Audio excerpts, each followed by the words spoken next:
아들이 학교에서 국어 시험을 봤답니다. 시험을 잘 봤어요. 집에 왔는데 엄마가 물어봅니다. 야, 국어 시험 잘 봤냐? 그래서 엄마, 저 잘 봤어요. 딱 하나만 틀렸어요. 그래서 엄마가 묻습니다. 무슨 문제냐? 틀린 문제가. 네, 여러분, 제가 이 유머했다가 2부 예배 때 완전 헐 당했습니다.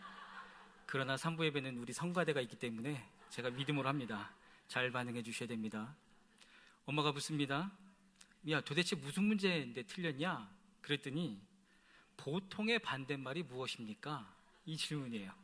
보통의 반대말 뭘까요? 역시 보통의 반대말, 네, 곱빼기랍니다. 성가대하고만 해야 되겠어요. 자, 어느 날 제 큰아이가 제 와서 이렇게 질문합니다. 네, 또 헐입니다. 여러분 도와주셔야 됩니다. 아빠, 인천 앞바다의 반대말이 뭔지 알아? 뭘까요? 인천 앞바다. 감사합니다. 네, 인천 엄마다. 그렇게 이야기를 했습니다. 여러분, 오늘은 두 가지 반대되는 반응에 대해서 함께 말씀을 나누려고 합니다. 하나의 반응은 예수님의 반응이 있고요. 또 그 반대로 또 하나의 반응은 가룟 유다의 반응입니다. 오늘 우리가 마태복음 말씀을 읽었는데 이 말씀을 다시 한번 읽어보려고 합니다. 그런데 이 말씀을 읽을 때 여러분 세 가지를 한번 생각하면서 읽어보시기를 바랍니다. 첫 번째는 본문 가운데 예수님은 어떤 태도를 취하시는가? 칼과 몽치를 가지고 잡으러 왔죠. 그때 예수님은 어떤 태도를 취하시는가? 그리고 두 번째, 예수님이 보이시는 태도가 이해가 되는가? 말 한마디만 하면 12천군을 보내서 당장 물리칠 수 있음에도 불구하고 아무런 대꾸하지 않으시고 그냥 잡혀가시는 그 예수님의 태도, 정말 이해가 되는가? 그걸 한번 생각을 해보시고요. 세 번째는 그 예수님을 판 유다의 심정은 어땠을까? 그 유다의 심정은 이해가 되는가? 이 세 가지를 생각하면서 오늘 본문을 다시 한번 읽어보시길 바랍니다. 또 한 절씩 교독합니다. 말씀하실 때에 12 중에 하나인 유다가 왔는데 대제사장들과 백성의 장로들에게서 파송된 큰 무리가 칼과 몽치를 가지고 그와 함께 하였더라.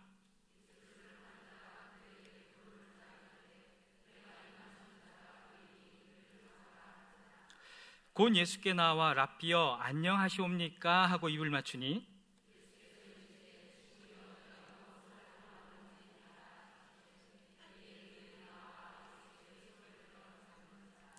예수와 함께 있던 자 중에 하나가 손을 펴 칼을 빼어 대제사장의 종을 쳐 그 귀를 떨어뜨리니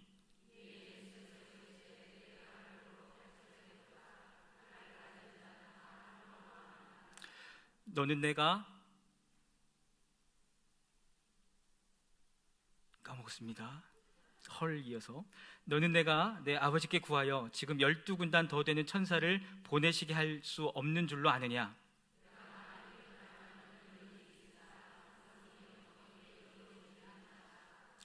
그때 예수께서 무리에게 말씀하시되 너희가 강도를 잡는 것 같이 칼과 몽치를 가지고 나를 잡으러 나왔느냐? 내가 날마다 성전에 앉아 가르쳤으되 너희가 나를 잡지 아니하였도다.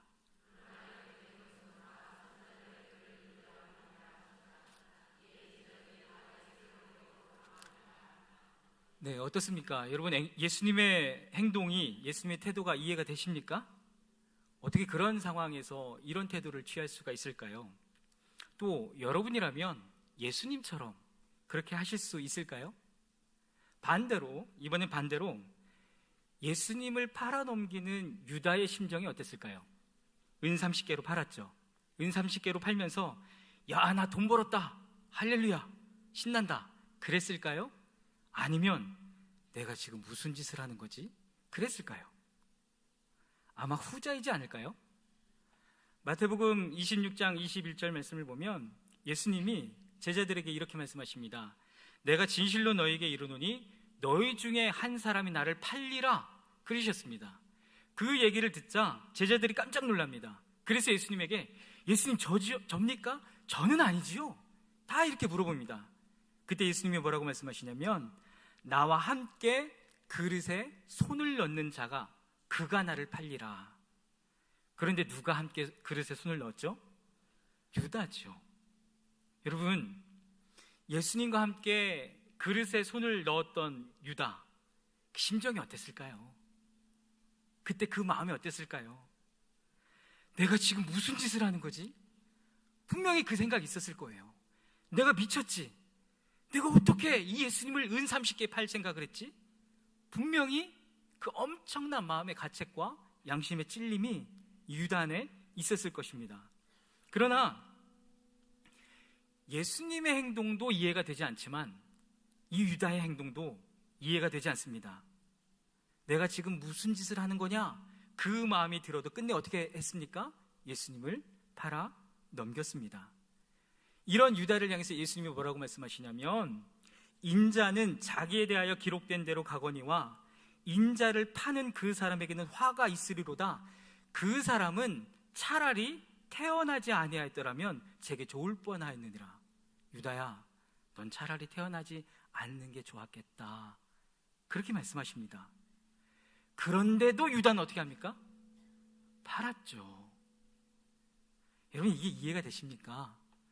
그 엄청난 마음의 죄책감과 수치심과 마음의 찔림이 몰려왔죠. 그러나 팔았습니다. 먼저 예수님에 대해서 한번 생각해 보고 싶습니다. 예수님은 어떻게 그런 상황 가운데 그렇게 요동치지를 않았을까? 제가 일본에 DTS 8기 때 단기 선교를 갔을 때 저희 팀에게 늘 했던 얘기가 있습니다. 여러분, 도사가 되십시오. 도사가 되십시오. 예수님이 꼭 도사가 같아요. 어떻게 그렇게 하나도 요동하지 아니하고 하나님의 뜻을 순종할 수 있었는지, 예수님이 어떻게 그럴 수 있었을까? 지금 동영상을 하나 보여드릴 겁니다. 여러분, 패션 오브 크라이스트라는 영화 아시죠? 그리스도의 순환이라고 하는 영화. 오늘 보려고 하는 장면은 예수님이 십자가를 지시기 전에 겟세마네에서 기도하는 장면을 보려고 합니다. 예수님은 십자가를 앞에 두고 정말 처절하고 번뇌하면서 고뇌하면서 기도를 하셨죠. 그때 사단이 와서 막 유혹합니다. 너는 또 아무도 십자가를 질 수 없다. 그 무거운 짐을 질 수 없다. 예수님도 할 수만 있으면 그 잔을 피하고 싶었습니다. 그러나 여러분, 이 영상을 보면 맨 마지막에 예수님이 어떻게 했는지를 한번 잘 살펴보시기를 바랍니다. 일부 예배 때 보여드렸더니 맨 마지막 장면을 보고 어떤 분이 깜짝 놀라더라고요. 그래서 여러분, 미리 말씀을 드리니까 여러분 놀라지 마세요. 네, 마지막 장면 보고 놀라시면 안 됩니다. 네, 우리 함께 보겠습니다.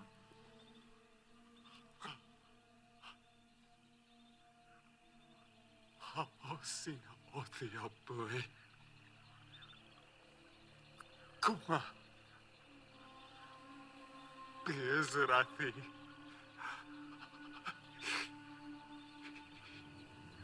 Shabreni mere shetarşe. Tomonu elay.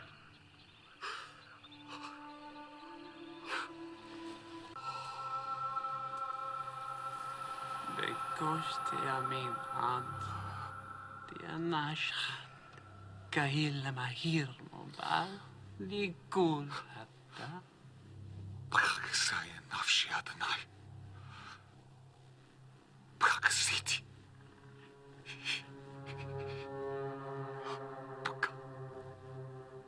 Bıraktı.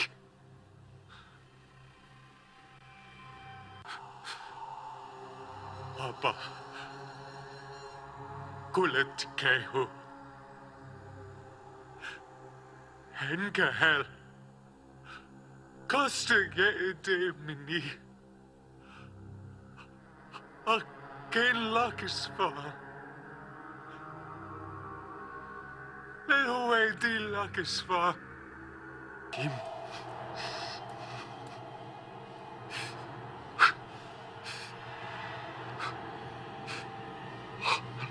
Sveni Adonai. Lehuwe atirchak en meni.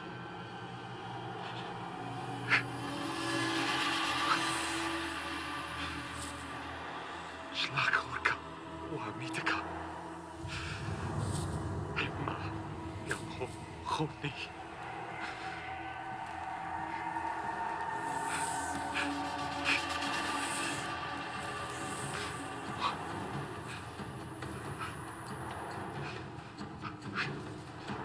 Elohai, Altirchak, min meni.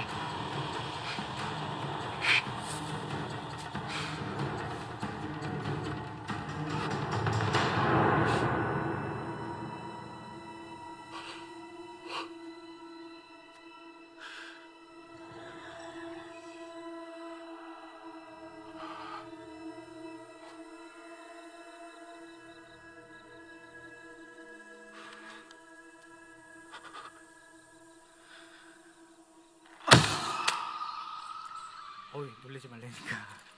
죄송합니다. 주일날 여기까지입니다. 여러분, 예수님이 맨 마지막에 어떻게 하셨죠?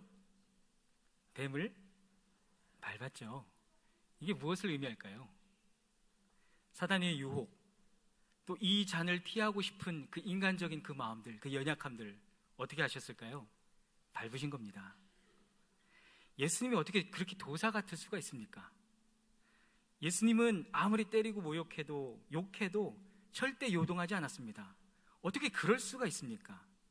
여러분, 예수님의 그런 삶, 그런 행동은 이미 겟세마네에서 결정된 겁니다. 마태복음 26장 39절 우리 같이 읽겠습니다. 조금 나아가사 얼굴을 땅에 대시고 엎드려 기도하여 이르시되 내 아버지여, 만일 할만하시거든 이 잔을 내게서 지나가게 하옵소서. 그러나 나의 원대로 마시옵고 아버지의 원대로 하옵소서 하시고, 겟세마네에서 기도하신 그때에 이미 마음을 결정하신 것입니다. 그때 예수님이 마음을 결정하셨기 때문에 예수님에게 어떤 핍박이 와도 그 핍박을 이겨낼 수가 있었던 것입니다.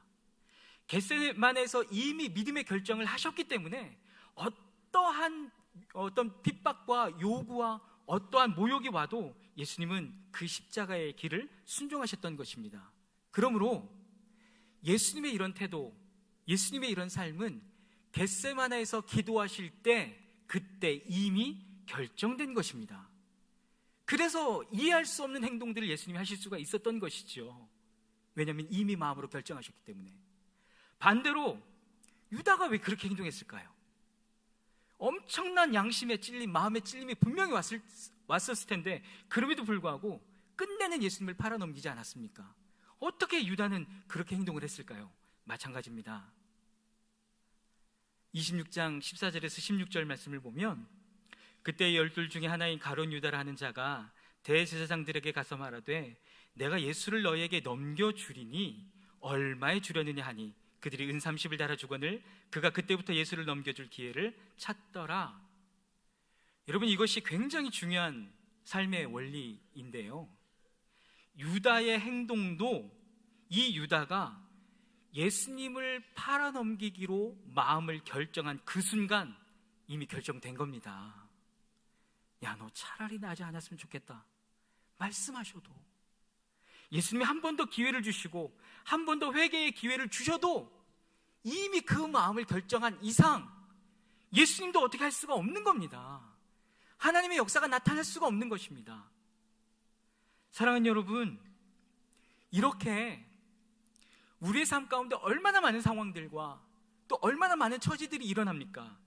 그런데 우리 마음 가운데 우리가 어떤 생각을 하느냐에 따라서, 우리가 어떤 결정을 하느냐에 따라서 여러분의 삶이 달라지는 것입니다. 여러분의 삶이 여러분의 태도가 결정되는 것입니다. 하나님은 우리의 믿음에 따라 역사하시죠. 분명하지요. 그러나 우리가 하나님을 바라보지 못하고 나에게 일어나는 수많은 상황들에 의해서 요동치고 움직인다면, 우리가 아무리 예배드리고 은혜 받아도, 아무리 기도하면서 하나님을 향해서 아멘 아멘 해가면서 믿습니다 믿습니다 해가면서 하나님 향해서 나아가도 하나님이 일하실 수가 없는 것입니다. 왜? 이미 마음으로 결정했거든요.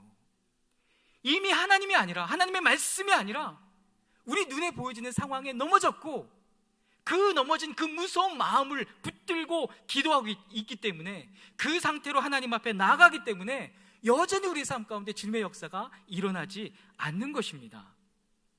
여러분, 우리가 얼마나 많은 예배를 드리면서 얼마나 많은 은혜를 받으셨습니까?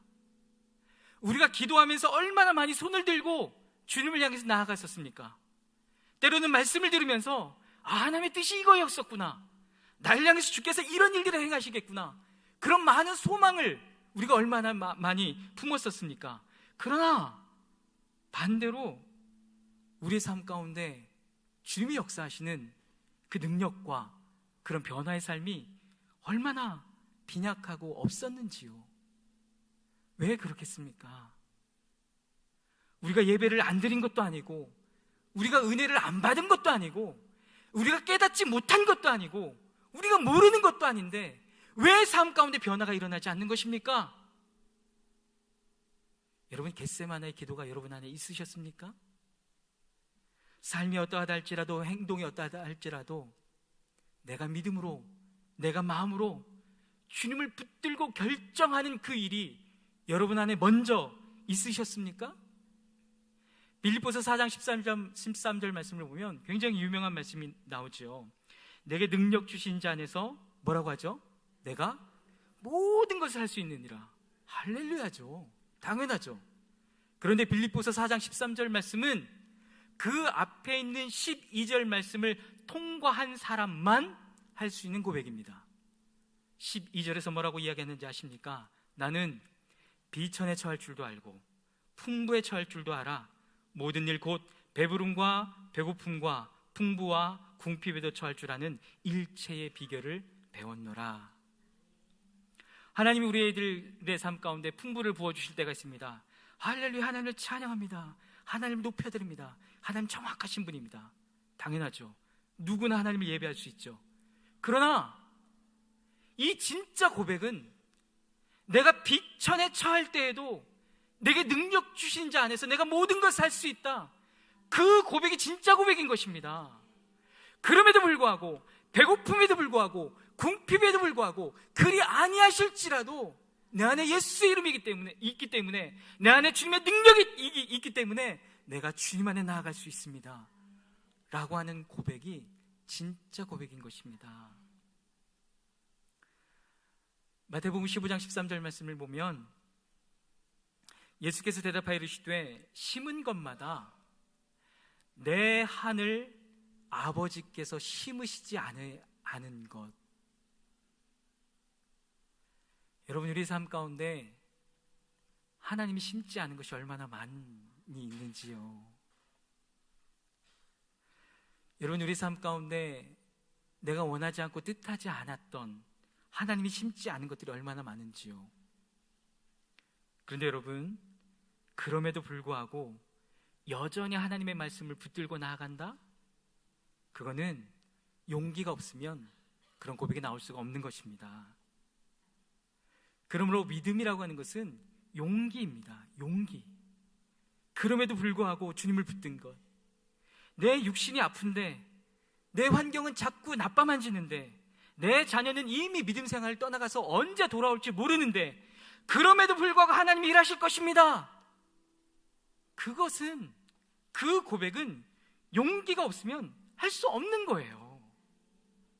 그래서 우리가 주 앞에 나아갈 때 기도하기 이전에, 우리가 주 앞에 나아가 예배하기 이전에 우리가 먼저 해야 할 일이 있습니다. 그것이 무엇이냐면 마음의 결단이라고 하는 것입니다. 믿음의 결단이라고 하는 것입니다. 내 환경이 어떠하다 할지라도, 내 처지가 어떠하다 할지라도 내가 주님을 믿기를 결정합니다 라고 하는 그 믿음의 고백이 먼저 있어야 됩니다. 내 믿음의 고백이 있을 때, 내 믿음의 마음의 결정이 있을 때 여러분들이 앞으로 어떤 행동을 할 건지는 이미 결정된 것입니다. 또 다른 고난이 와도 이겨낼 수 있느냐? 이미 그것은 결정된 것입니다. 아무리 험한 관계들과 어려움들과 고난이 온다 할지라도 예수님처럼 겟세마네에서 이미 마음을 결정한 사람은 그 고난에도 불구하고 하나님을 바라볼 수 있는 행동, 그 삶의 태도가 이미 결정된 것입니다. 여러분이 주님을 믿기로 결정할 때 하나님의 역사가 나타나는 것입니다. 요즘에 찬양단에서 자주 불렀던 찬양이 있습니다. 지난주 오후 예배 때도 이 찬양을 부르더라고요. 지난주 오후 예배 때 제가 설교를 했었는데요. 설교를 하러 이제 여기 올라오잖아요. 그럼 이제 다 보여요. 아, 저분이 졸고 있구나. 누가 안 나왔네. 헤어스타일이 바뀌었네. 다 보입니다. 그런데 이 찬양을 하는데 이 회중 중에 제가 정말 아끼고 사랑하는 분이 계시는데 그분이 이 찬양을 나올 때 얼굴을 들고 찬양을 못 하더라고요. 그리고는 두 손으로 얼굴을 가리고 고개를 숙이고 눈물로밖에 찬양할 수밖에 없었습니다. 그 찬양 우리 잠시 한번 볼까요?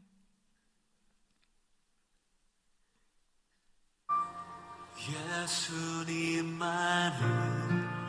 더욱 사랑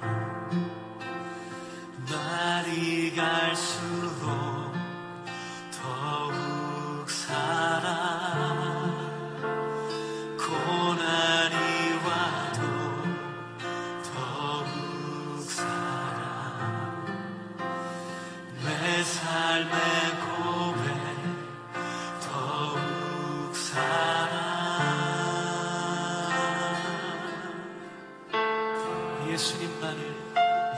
예수님만을 더욱 사랑 날이 갈수록 더욱 사랑 고난이 와도 더욱 사랑 내 삶의 고백 더욱 사랑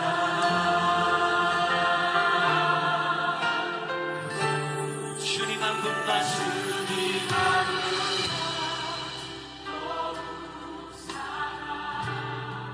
그 무엇보다 더욱 사랑 그 누구보다 더욱 사랑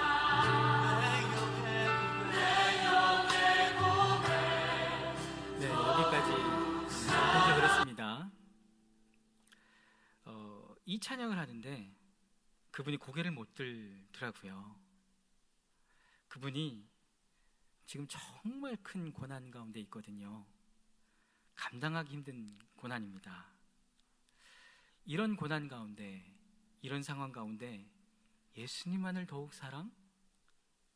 내 처지가 이런데 날이 갈수록 더욱 사랑. 여러분, 이거는 믿음의 용기가 없으면 고백할 수 없는 찬양입니다. 저는 알아요. 그분의 믿음이 어떠한지,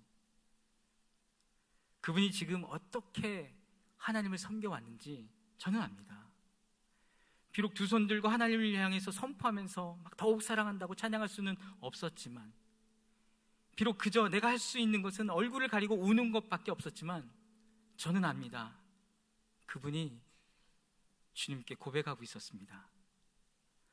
저는 그분의 모습을 보면서 이것을 알았습니다. 즉각적으로 알았습니다. 아, 저가 지금 예배하고 있구나. 아, 저가 지금 생명을 걸고 예배하고 있구나. 지금은 너무나 큰 고난이기 때문에 마음이 자꾸 흔들리지요. 당연하죠. 감당할 수 없는 고난인데, 그럼에도 불구하고 주님을 더욱 사랑한다라는 그 고백, 그 예배를 지금 하고 있구나. 하나님이 그분을 통해서 주의 영광을 나타내 보이실 것입니다. 하나님의 살아계심을 보여주실 것입니다. 여러분, 우리 인생 가운데 하나님이 심지 않은 것들이 얼마나 많이 있습니까? 그러나 주님이 말씀하십니다. 하나님 아버지께서 심지 않은 그것을 하나님이 뽑으시리라. 하나님 말씀하십니다. 우리 가운데 어떠한 고난이 있다 할지라도, 우리 가운데 어떠한 연약함이 있다 할지라도 하나님이 심지 않으셨기 때문에 하나님이 그 고난을 뽑으실 것입니다. 하나님이 그 연약함을 뽑으실 것입니다. 사단이 가라지 쳐놓은 그것들을 하나님이 뽑으실 것입니다. 마태복음 9장 말씀을 보면 예수님께 나아가, 예수님 우리를 불쌍히 여겨주셔서, 이 두 맹인이 그렇게 외쳤을 때 주님이 뭐라고 이야기했습니까? 내 믿음대로 될지어다. 주님이 말씀하셨습니다. 여러분, 우리 안에 하나님을 향한 그 믿음의 고백, 그 마음의 결정함이 있다면 지금도 부활하셔서 역사하시는 주님이 동일하게 말씀하십니다. 내 믿음대로 될지어다. 내 안에 있는 그 연약함들, 내 안에 있는 그 고난들, 내 안에 있는 그 쓴뿌리들, 하나님이 절대로 심은 것이 아니다. 하나님이 그것을 뽑을 것이다. 하나님이 말씀하십니다. 사랑하는 여러분, 인생이 어려우십니까? 여러분의 삶 가운데 절망이 있으십니까? 혹시 여러분의 뜻대로 잘 안 되는 것들이 있으십니까?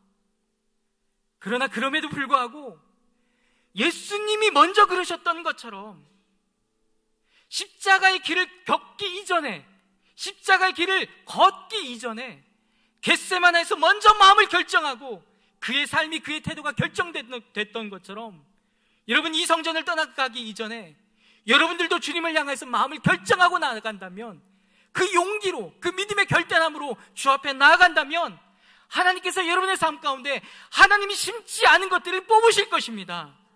여러분들의 믿음대로 이루어지는 그 놀라운 일들이 일어나게 될 것입니다. 내 처지를 보면, 내 환경을 보면 여전히 내 마음이 흔들릴 수밖에 없지만, 하나님, 그럼에도 불구하고 나의 모든 것을 하나님의 손에 올려드립니다 라고, 내가 주님 안에서 모든 것을 할 수 있다라고 그 믿음의 고백으로 나아갈 때에 하나님의 놀라운 역사하심을 여러분들은 맛볼 것입니다. 여러분의 삶 가운데 하나님의 영광들은 나타날 것입니다. 물론 너무 힘들죠. 정말 감당할 수 없는 고난인데 어떻게 그런 상황 가운데도 두 손 들고 하나님을 예배할 수 있습니까? 그러므로 저와 여러분의 삶 가운데 필요한 것이 무엇인지 아십니까? 겟세마네의 기도인 것입니다. 먼저 땀방울이 핏방울 되는 것처럼 처절한 몸부림이 있을 때, 그 고뇌와 번뇌하는 그 기도에 애씀이 있을 때, 나는 할 수 없지만 내 안에 계신 예수께서 할 수 있기 때문에 그 예수께서 성령의 능력으로 여러분의 마음을 결정할 수 있는, 여러분의 믿음 가운데 용기를 줄 수 있는 그 은혜를 부어 주실 것입니다. 그 믿음만 있다면, 그 마음의 결정만 있다면 우리 삶 가운데 어떤 것이 다가온다 할지라도 여러분의 삶은 이미 결정된 것입니다. 여러분의 삶 가운데 무엇이 온다 할지라도 여러분들이 이겨낼 수가 있는 것입니다. 여러분의 삶을 통해서 하나님의 역사하심을 맛보아 알 수 있습니다. 왜? 이미 결정된 거거든요.